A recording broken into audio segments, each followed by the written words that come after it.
본문의 말씀을 가지고 계명을 지킴으로 하나님을 사랑함, 계명을 지킴으로 하나님을 사랑함이라는 제목으로 함께 은혜 나누기를 원합니다.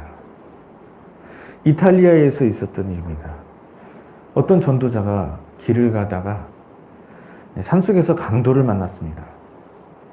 그런데 그 강도가 이 전도자에게 이 돈을 뺐을 뿐만 아니라 소지품을 모두 불에다 집어넣으라는 것이었습니다. 그 전도자가 소지품을 하나씩 이 불에다가 집어넣습니다. 다른 거를 다 불 속에 집어넣는데 성경책만은 이 불에다 넣을 수가 없었습니다. 그래서 전도자가 이렇게 말했습니다. 내가 이 책을 불 속에 넣겠는데 당신은 여기에 뭐라고 적혀 있는지 궁금하지 않습니까? 제가 한두 마디만 읽고선 불에 넣어도 되겠습니까? 그랬더니 강도가 좋다고 하는 것입니다. 그래서 전도자가 성경책을 펴니까 시편 23편이 나왔습니다. 여호와는 나의 목자시니 내게 부족함이 없으리로다. 이렇게 읽어나가는데 강도가 말합니다. 아하, 그거 참 좋구만. 그 책은 여기다 놓으시지 라고 하는 것이었습니다. 이번에는 신약 성경을 펴고 마태복음 5장을 읽어 내려갔습니다. 심령이 가난한 자는 복이 있나니 이렇게 읽어가자 강도가 이번에도 아하, 그것도 좋구려. 그것도 여기다 놓으시지 라고 하는 것이었습니다. 그러고는 성경책을 싸가지고 날렵하게 사라졌습니다. 수년이 지난 어느 날 목사님 한 분이 이 전도자를 찾아왔습니다. 이 목사님은 전에 이 전도자에게서 돈과 성경책을 빼앗아간 사람입니다. 그때 이 전도자에게서 성경책을 빼앗아간 후에 성경책을 읽게 됐는데 성경책을 읽으면서 죄를 회개하게 되었습니다. 그 후 신학을 공부하고 목사가 되었습니다. 그 전도자님에게 용서를 구하기 위해서 물건 속에 있는 주소를 보고 이 전도자님을 찾아왔습니다. 성경은 사람을 변화시킵니다. 죄인인 사람을 회개시키고 하나님 마음에 합한 사람으로 거듭나게 합니다. 이처럼 성경을 읽고 말씀에 순종해서 살면 하나님이 기뻐하시는 모습으로 변화되는 것입니다. 그러면 하나님도 그를 기뻐하시고 그에게 충만한 은혜를 베풀어 주시는 것입니다. 사랑하는 성도님들은 말씀을 읽고 순종하는 삶을 살아감으로 말미암아 하나님을 기쁘시게 드리고 그 일을 통해서 하나님께로부터도 충만한 은혜를 덧입고 살아가는 모든 성도님 되시길 주님의 이름으로 축원드립니다. 우리가 계속해서 하나님을 사랑하는 지혜라는 큰 제목으로 말씀을 나누고 있는데요. 지난주까지 하나님을 사랑하는 것이 가장 큰 계명이다라는 것을 살폈고요. 또 하나님을 사랑하는 것이 곧 지혜다라는 것을 살폈습니다. 오늘부터 10주간은 이 최고의 지혜인 이 하나님을 사랑하는 지혜를 우리가 깨닫기를 원하는데요. 우리가 어떠한 방법으로 하나님을 사랑함으로써 하나님을 사랑하는 최고의 지혜를 얻게 되는지 말씀을 통해 살피도록 하겠습니다.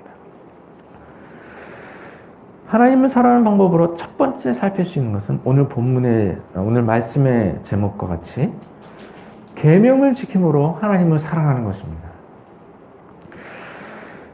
하나님의 계명을 지키는 것은 하나님을 사랑하는 일의 첫 번째 일이 되는 것이죠. 우리가 하나님을 사랑하기 위해서는 무엇보다도 하나님이 요구하시는 일을 이루어 드려야 하는 것입니다. 일방적으로 내 방법으로 하나님을 사랑하면 그것은 하나님을 사랑하는 것이 아닙니다. 그런 일로 하나님을 기쁘시게 할 수가 없는 것이죠. 하나님이 나에게 요구하시는 것을 이루어 드림으로 하나님을 기쁘시게 해드릴 수가 있는 것이죠. 우리가 어떤 상대방에게 뭔가를 잘해주려고 할 때가 있으실 겁니다. 잘해주려고 하는데 그런데 어떻게 하는 것이 상대방에게 가장 잘해주는 것입니까? 내가 생각하기에 내가 좋아하는 것들을 상대방에게 사주거나 제공해주면 그것으로 상대방이 좋아하겠습니까? 상대방이 좋아하는 걸 사주거나 베풀어줘야 상대방이 좋아하게 되는 것입니다. 그런데 그런 일 중에는 상대방이 나에게 어떤 것을 요구하는 일들이 있다는 것이죠. 그것이 바로 상대방이 가장 좋아하고 가장 기뻐하는 일이에요. 일인 것입니다. 그래서 상대방의 입장에서 상대방이 좋아하는 것을 사주거나 베풀어줘야 하는 것이죠. 하나님도 마찬가지입니다. 하나님이 기뻐하시는 일을 우리가 이루어드려야 우리가 하나님께 사랑을 드릴 수가 있는 것이죠. 하나님이 원하시는 일이 아닌데 다른 일들을 통해서 하나님을 기쁘시게 해드릴 수가 없는 것입니다. 그런 일들도는 하나님을 사랑할 수가 없는 것이죠. 하나님이 가장 원하시는 것, 하나님이 가장 기뻐하시는 일을 우선적으로 이루어드려야 하는 것입니다. 감사하게도 하나님은 그 일을 우리에게 알려주셨습니다. 우리가 애써 하나님이 무엇을 기뻐하실까? 애써 고민하고 궁금해하지 않도록 하나님께서 미리 그런 일들 다 알려주셨습니다. 하나님은 어떻게 알려주셨나요? 하나님이 우리에게 요구하시는 것, 하나님이 직접적으로 말씀하셨습니다. 하나님 명확하게 말씀하셨습니다. 그것이 바로 성경 말씀입니다. 하나님 성경 말씀을 통해서 하나님이 요구하시는 것들을 명확하게 우리에게 일러주셨습니다. 그래서 우리가 하나님을 기쁘시게 해드리기 위해서는 성경 말씀을 잘 알아야 됩니다. 성경 말씀 잘 알고 말씀의 순종함으로 하나님을 기쁘시게 해드릴 수가 있는 것입니다. 그래서 우리가 하나님을 사랑하려고 할 때 하나님께서 나에게 요구하시는 바인 이 성경 말씀을 잘 알고 또 성경 말씀에 순종함으로써 하나님께 사랑을 드릴 수가 있는 것입니다. 오늘 본문의 말씀도 바로 그것을 말씀하신 것입니다. 오늘 본문 신명기 11장 1절에 그런즉 내 하나님 여호와를 사랑하여 그가 주신 책무와 법도와 규례와 명령을 항상 지키라 라고 말씀하셨습니다. 오늘 본문에서도 하나님을 사랑할 것을 말씀하셨습니다. 하나님을 사랑할 것을 먼저 말씀하시고 이어서 하나님을 사랑하는 방법으로 하나님의 계명을 지키라고 말씀하셨습니다. 오늘 본문에서 같이 하나님을 사랑하라 하시고서 바로 이어서 하나님의 계명을 지키라고 한 것. 하나님을 사랑하는 방법 중 중요한 방법으로 하나님의 계명을 지키라고 말씀하신 것입니다. 본문에서 책무와 법도와 규례와 명령이라고 한 것은 내용과 성격면에서 조금씩 차이가 있지만 하나의 큰 틀에서 하나님의 계명을 말하는 것입니다. 이처럼 본문에서 하나님의 계명을 지키라고 말씀하셨는데 이것은 하나님을 사랑하는 일과 별개의 일이 아니라는 것이죠. 하나님을 사랑하는 방법 중 매우 중요한 방법이 되는 것입니다. 하나님을 사랑할 때 하나님을 사랑하는 중요한 방법이기 때문에 오늘 본문에서 같이 하나님을 사랑하라 말씀하시고 바로 이어서 하나님의 계명을 지키라 이렇게 말씀한 것입니다.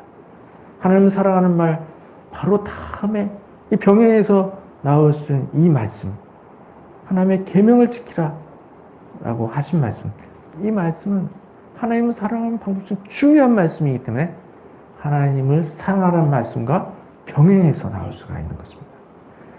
오늘 본문 말씀처럼 하나님을 사랑하는 것이 하나님의 계명을 지키는 것이 하나님을 사랑하는 방법 중 중요한 방법이라는 것을 우리가 기억하고서 하나님을 사랑하기 위해 먼저 하나님의 계명을 지키는 일에 힘쓰며 나아가야 하는 것입니다.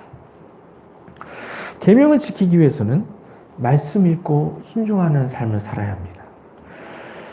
하나님께서 말씀하신 것이 성경에 기록되어 있습니다. 그래서 하나님의 말씀하신 바를 알기 위해서는 성경을 읽어야 하는 것이죠.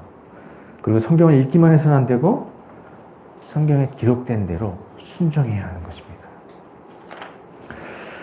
그래서 계명을 지키는 삶을 살기 위해서는 항상 말씀을 읽고 말씀을 통해 알게 된 대로 하나님의 말씀에 순종하는 삶을 살아야 하는 것이죠. 이처럼 말씀을 읽고 순종하는 일이 너무나 중요한 일인데 바쁘다는 이유로 말씀을 잘 읽지 못하는 경우가 많이 있다는 것이죠. 그러나 성경 읽기의 중요성을 기억한다면 말씀을 읽기 위해 시간을 투자하게 되는 것입니다. 하루에 20분씩 시간을 투자하면 하루에 3장씩 성경을 읽을 수가 있습니다. 이와 같이 평일에 3장씩 읽고 주일에 5장을 읽으면 1년에 성경을 한번 통독하게 되는 것입니다. 이와 같이 매년 1독씩 성경을 통독하면 이것이 영적인 큰 자양분이 되는 것입니다. 미국 로스앤젤레스에 리처드 위키라는 사업가가 있었습니다. 위키 씨는 바빠서 성경을 읽을 수 없는 사람 중에 한 사람이었습니다. 어느 날 목사님 설교 중에 이렇게 말씀하셨는데요. 대개의 사업가들은 아침과 저녁으로 신문과 사업상의 서신들을 읽습니다. 그리고 잡지와 좋아하는 책들을 읽습니다. 그러나 어째서인지 모든 사람이 다 좋은 책을 말하는 이 위대한 성경책, 그 책은 읽을 시간이 없는 것 같습니다. 이렇게 말씀하셨습니다. 이 말에 위키 씨가 충격을 받게 되었습니다. 이 말이 위키 씨가 이렇게 들렸습니다. 당신은 어떻습니까? 당신은 얼마나 성경을 읽고 연구하며 있습니까? 이런 질책처럼 들리게 된 것입니다. 위키 씨는 집에 돌아와서 자신을 돌아보았습니다. 그리고 성경책은 자신에게 있어서 어쩌다가 한 번씩 들쳐다보는 참고서에 불과했으며 한 번도 통독해 본 적이 없다는 것을 깨닫게 되었습니다. 위키 씨는 사업가다운 머리로 하루에 3페이지 반씩 읽으면 성경을 1년에 한 번 통독하게 된다는 것을 계산했습니다. 그리고 이를 위해서 하루 20분씩 시간이 필요하다는 것을 계산했습니다. 그리고 읽은 부분에 이 명상을 하기 위해서 10분을 더 추가했습니다. 그리고는 자명종을 30분 앞당겨 놓았습니다. 위키 씨는 이 일을 시작하고선 매년 1년에 한 번씩 성경을 통독하게 되었습니다. 하나님의 말씀에 순종하기 위해서는 하나님의 하신 말씀, 이 성경을 잘 알아야 하는 것입니다. 성경을 꾸준히 읽고 성경을 여러 번 읽어야 하나님의 말씀을 밝게 알게 되는 것입니다. 그럴 때 하나님이 나에게 요구하신 바를 알게 되고 하나님의 말씀에 순종하게 되는 것입니다. 이와 같이 말씀을 읽고 순종하는 일이 계명을 지키는 일이 되며 이런 일을 통해 하나님을 사랑할 수 있게 된다는 것을 기억해야 하는 것입니다. 사랑하는 성도님들은 하나님을 사랑하려고 할 때 하나님께서 나에게 이미 말씀하신 이 성경 말씀을 잘 읽음으로써 말씀을 듣고 순종함으로 하나님을 온전히 사랑하게 되는 모든 성도님 되시길 주님의 이름으로 축원드립니다.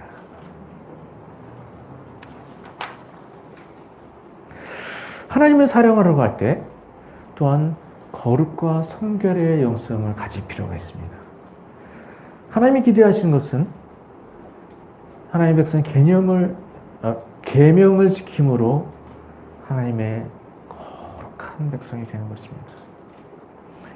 그런데 우리가 여기서 유의할 것은 수동적으로 하나님의 계명을 지키는 것보다도 그보다 더 나아가서 하나님께서 근본적으로 요구하시는 거룩과 성결의 영성을 소유해야 한다는 것을 우리가 알아야 한다는 것입니다. 레위기 11장 45절에 내가 거룩하니 너희도 거룩할지어다 라고 말씀하셨습니다.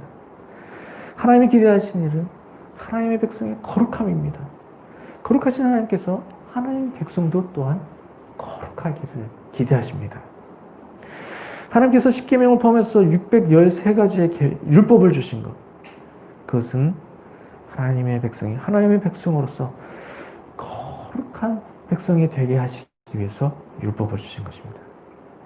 그래서 계명을 지킬 때는 단순히 수동적인 자세로 율법에 준수하는 것이 아니라 그보다 더 나아가서 율법의 근본 정신이 거룩함과 의로움에 이르기 위해서 거룩과 성결의 영성을 추구하며 나아가야 하는 것입니다.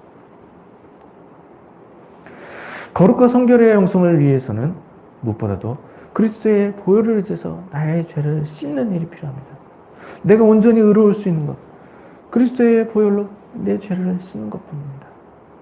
그리스도의 보혈을 의지해서 내 죄를 회개할 때 그리스도의 피로 내 죄가 씻겨지고 그 일을 통해서만이 하나님 앞에서 온전히 의로운 모습이 될 수 있는 것입니다. 이와 같이 그리스도의 피로 내 죄를 씻고 하나님이 인정하시는 거룩한 모습에 대해서 날마다 죄를 살피고 그리스도의 피를 의지해서 죄를 회개해야 하는 것입니다. 무시로 죄를 살피고 회개함으로 항상 정결한 모습으로 살 수 있어야 하는 것입니다. 그리고 나의 삶 전체를 보혈의 공로에 의탁함으로 말미암아 죄 사함 받은 온전한 인격체로 하나님께 드려야 하는 것입니다. 이와 같이 거룩과 성결의 영성을 위해서 그리스도의 보혈을 의지해서 내 죄를 회개하는 일이 필요한 것이죠. 거룩과 성결의 영성을 소유하기 위해서 또한 앞에서 말씀드린 바와 같이 말씀 읽고 순종하는 일이 필요한 것이죠. 이런 삶을 날마다 살아가야 하는 것입니다. 하나님의 뜻을 항상 분별하고 하나님의 뜻에 항상 순종하며 살아가야 하는 것입니다. 거룩과 성결의 영성을 소유하기 위해서는 또한 죄를 청산해야 됩니다. 말씀을 읽는 도중에 나에게서 죄가 발견될 때, 말씀을 읽을 때가 아니더라도 하나님께서 죄를 깨닫게 하실 때 그러한 죄들을 하나씩 둘씩 청산해야 하는 것입니다. 어떠한 죄의 경우는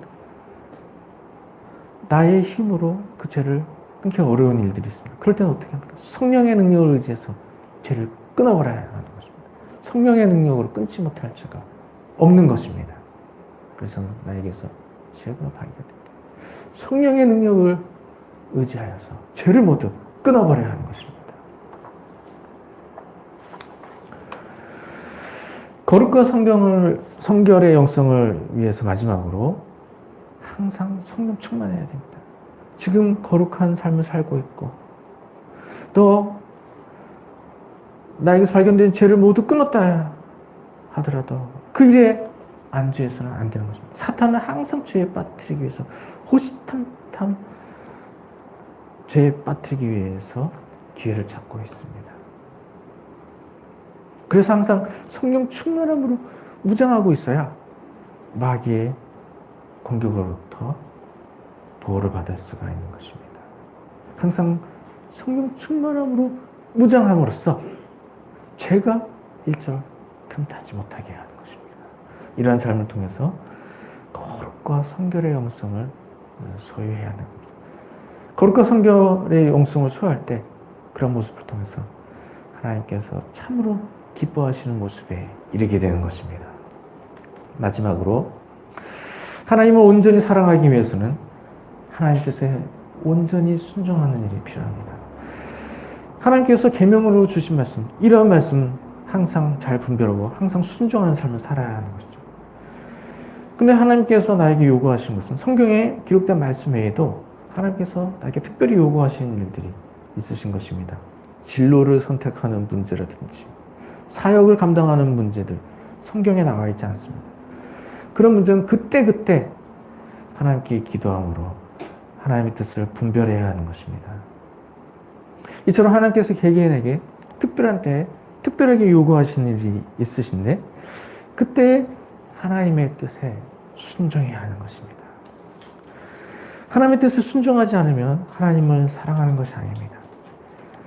하나님의 뜻에 순종하지 않고 내 계획과 내 뜻을 고집하면 그것은 하나님을 사랑하는 것이 아닙니다. 진정으로 하나님을 사랑하는 사람은 내 뜻과 내 계획을 내려놓고 하나님의 뜻에 순종하는 사람입니다.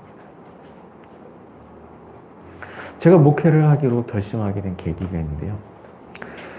방금 말씀드린 이 말씀이 제가 목회자의 길을 걷기로 결정하는데 결정적인 역할을 해주었습니다. 제가 진로 문제로 너무 답답해하며 고민을 많이 하던 때가 있었습니다. 무슨 일을 해도 다 실패를 하게 되고 한 발짝도 앞으로 나갈 수 없고 앞뒤 저 사방이 1m 간격으로 막혀서 꼼짝 달싹을 할 수 없는 것 같이 매우 답답한 상황에 처해진 때가 있었습니다. 그럴 때 이 답답한 문제를 해결하기 위해서 제가 하나님께 간절히 기도를 한 일이 있습니다. 제가 그때 신당동에 살고 있었는데요. 교회가 역삼동에 있었습니다. 오늘 밤에 신당동에 그 날씨가 더웠는데 밖에 바람 쐬러 나왔다가 갑자기 교회까지 걸어가면서 기도를 하고 싶다 이런 생각을 하게 됐습니다. 그래서 신당동에서 역삼동에 있는 교회까지 걸어갔습니다. 한강도 건너서 걸어갔습니다. 걸어가면서 기도를 했는데 처음에는 기도를 하면서 걸어갔지만 걷는 게 너무 힘들어서 기도는 제대로 이렇게 못했는데 기도하는 마음으로 걸어갔죠. 교회에 도착했는데 교회 가서 또 기도를 하는데 너무 피곤해서 기도도 제대로 하지 못하고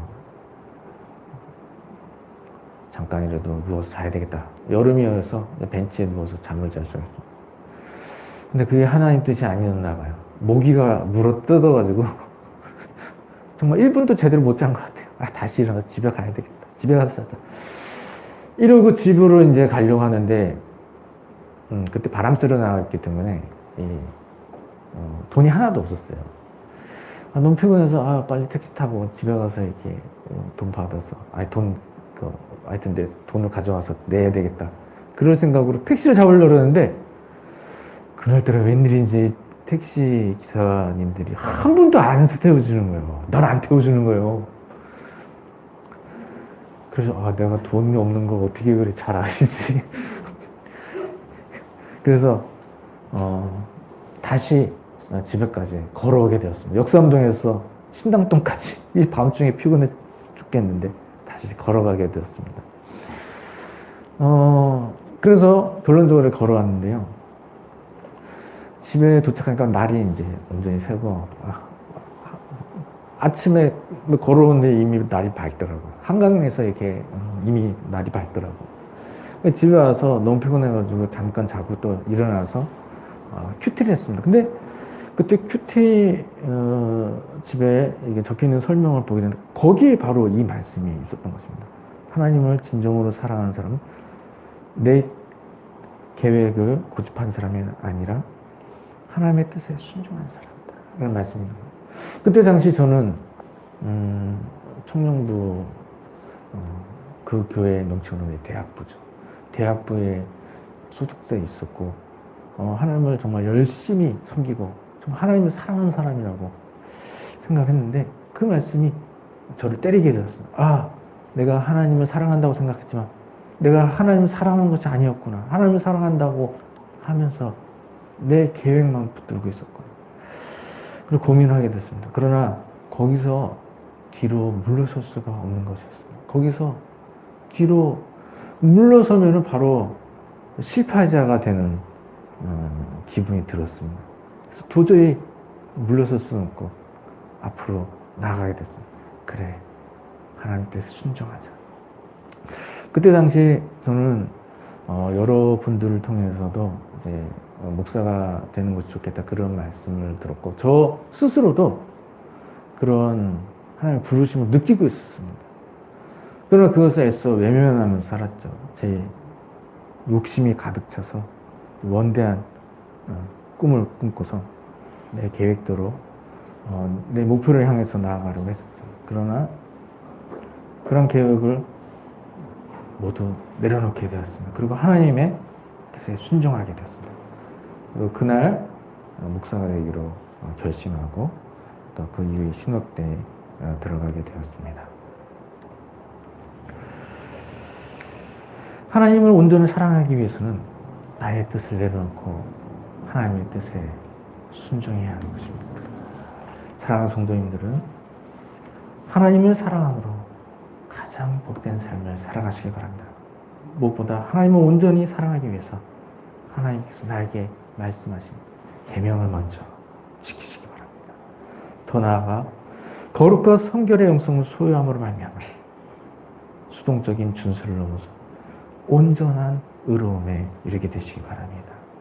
또한 하나님을 온전히 사랑하기 위해 하나님의 뜻을 분별하고 하나님의 뜻에 순종하시기 바랍니다. 사랑하는 성도님들은 하나님이 요구하시는 바인 계명이 먼저 순종함으로 말미암아 하나님을 온전히 사랑하고 하나님께로부터 큰 은혜와 사랑을 더 느끼게 되는 모든 성도님 되시길 주님의 이름으로 축원드립니다.